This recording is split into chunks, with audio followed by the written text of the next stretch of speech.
Israel വ്യോമാക്രമണത്തിൽ കൊല്ലപ്പെട്ട 106 ദിവസങ്ങൾക്ക് ശേഷം നടക്കുന്ന ഇറാന്റെ പരമോന്നത നേതാവായിരുന്ന ആയത്തുള്ള അലി ഖമേനിയുടെ സംസ്കാര ചടങ്ങിലേക്ക് ഇന്ത്യൻ പ്രധാനമന്ത്രി നരേന്ദ്രമോദിക്ക് ക്ഷണം.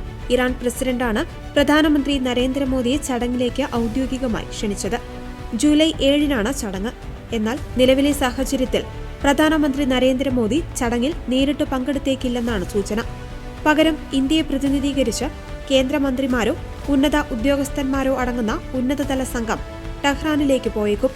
മാസങ്ങൾ നീണ്ട ആഭ്യന്തര ചർച്ചകൾക്കും നയതന്ത്ര ഒരുക്കങ്ങൾക്കും ശേഷമാണ് ഇറാൻ തങ്ങളുടെ പരമോന്നത നേതാവിന്റെ സംസ്കാര ചടങ്ങുകൾക്ക് തീയതി നിശ്ചയിച്ചിരിക്കുന്നത്. ആഗോളതലത്തിൽ വലിയ പ്രാധാന്യമുള്ള ഈ ചടങ്ങിലേക്ക് വിവിധ രാജ്യങ്ങളുടെ തലവന്മാരെ ഇറാൻ സർക്കാർ ക്ഷണിച്ചിട്ടുണ്ട്. ഇന്ത്യയും ഇറാനും തമ്മിൽ ദീർഘകാലത്തെ നയതന്ത്ര വ്യാപാര ബന്ധങ്ങളുണ്ട്. പ്രത്യേകിച്ചും ചബഹാർ തുറമുഖ വികസനവുമായി ബന്ധപ്പെട്ട് ഇരു രാജ്യങ്ങളും അടുത്ത സഹകരണത്തിലാണ്. ആയത്തുള്ള അലി ഖമേനിയുടെ വിയോഗത്തിൽ ഇന്ത്യ നേരത്തെ തന്നെ അനുശോചനം രേഖപ്പെടുത്തിയിരുന്നു.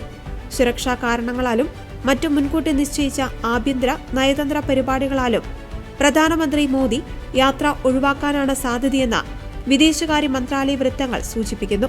എങ്കിലും ഇറാന്റെ ക്ഷണം കണക്കിലെടുത്ത് ഇരു രാജ്യങ്ങളും തമ്മിലുള്ള സൗഹൃദത്തിന്റെ ആഴം വ്യക്തമാക്കുന്നതിനായി ഇന്ത്യയിൽ നിന്നുള്ള ഒരു പ്രതിനിധി സംഘം ചടങ്ങിൽ സാന്നിധ്യമറിയിക്കും. ഇറാന്റെ പരമാധികാരത്തിലും ഭരണഘടനയിലും വിപ്ലവ സമിതികളിലും പരമാധികാരമുള്ള നേതാവായിരുന്നു ആയത്തുള്ള അലി ഖമേനി. അദ്ദേഹത്തിന്റെ വിയോഗത്തിനു ശേഷം പുതിയ പരമോന്നത നേതാവിനെ തിരഞ്ഞെടുക്കുന്നതുമായി ബന്ധപ്പെട്ട കൌൺസിൽ നടപടികളും രാജ്യത്തെ രാഷ്ട്രീയ സ്ഥിരത ഉറപ്പാക്കുവാനുള്ള ആഭ്യന്തര നീക്കങ്ങളും കാരണമാണ് സംസ്കാര ചടങ്ങുകൾ ഇത്രയും ദിവസങ്ങൾ നീണ്ടുപോയത്. വരും ദിവസങ്ങളിൽ ഇന്ത്യയിൽ നിന്നുള്ള ഏത് ഉന്നത നേതാവായിരിക്കും ടെഹ്റാനിലേക്ക് പോകുക എന്നതിനെക്കുറിച്ച് വിദേശകാര്യ മന്ത്രാലയം ഔദ്യോഗിക പ്രഖ്യാപനം നടത്തും.